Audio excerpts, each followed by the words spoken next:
Right, well, welcome back, everybody.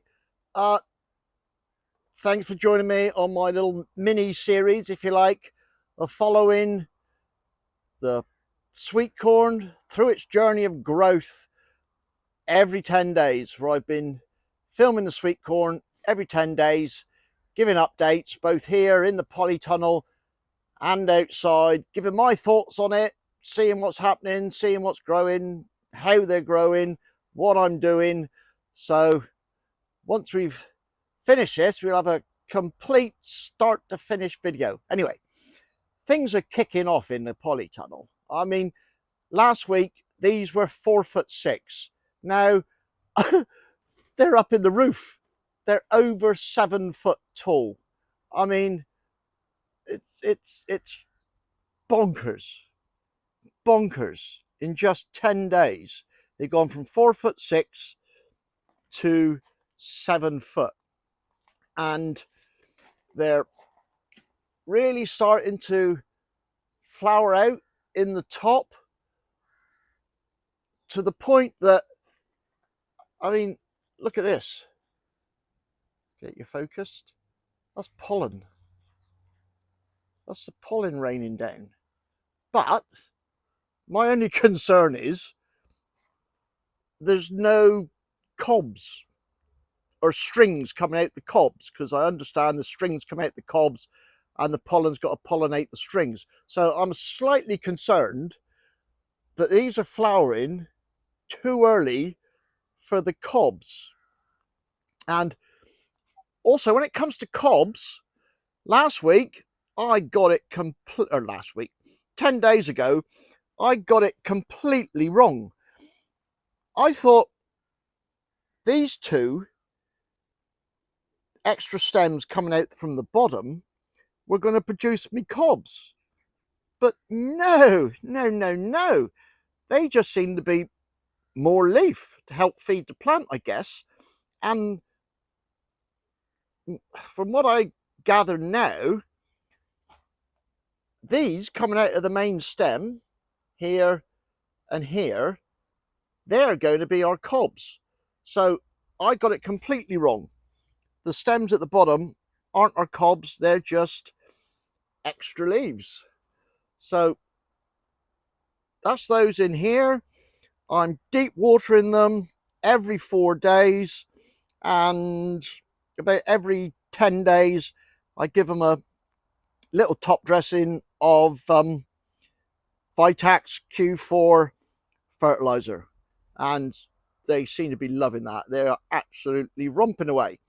So, oh, one thing I picked up on. Now, you can brush by them sideways, no trouble at all. But if you push or happen to bang into them directly straight on, the leaves snap. All right, so try to avoid banging straight into them.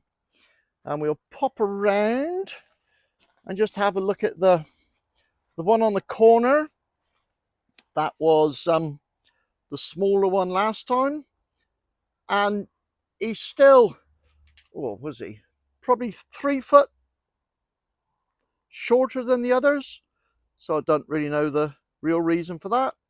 Just he hasn't grown as well. But the rest, it's just bonkers, absolutely bonkers. So they're doing really well. Let's go and look at the ones outside. Right, so here we got the outside ones. They're now coming in at around 3 foot. Yeah, about 3 foot these are. Not long measured them. Obviously further behind, you know, we haven't had the sunlight. We've had a lot of wind. You can see the wind blowing them now.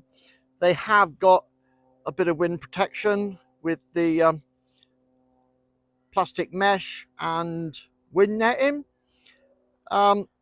I haven't had to water these at all. We've had plenty of rain, as I'm sure you all know. And these have also had another top dressing of the Vitax Q4. Now, poor old Private Ryan in the corner, not doing very much, to be honest. I don't think he's going to come to nothing. But what I'm thinking is because these are just starting to flower, is maybe these will turn out better in the long run because the cobs are starting to form. So hopefully the cobs and the flowers will form at the same time and they'll pollinate. I mean, that is my worry about the ones on the inside, that we've got loads of flower and they're starting to drop pollen, but there's no cobs for them to pollinate. So if anybody knows about that and can let me know and let other people know as they follow along, that'd be brilliant. That's about it, really. So there we go. That's the sweet corn, 10 days on from the last one. Hope you enjoyed it. Hope you find this interesting. Thanks for watching. And well, as I always say, cheers and gone.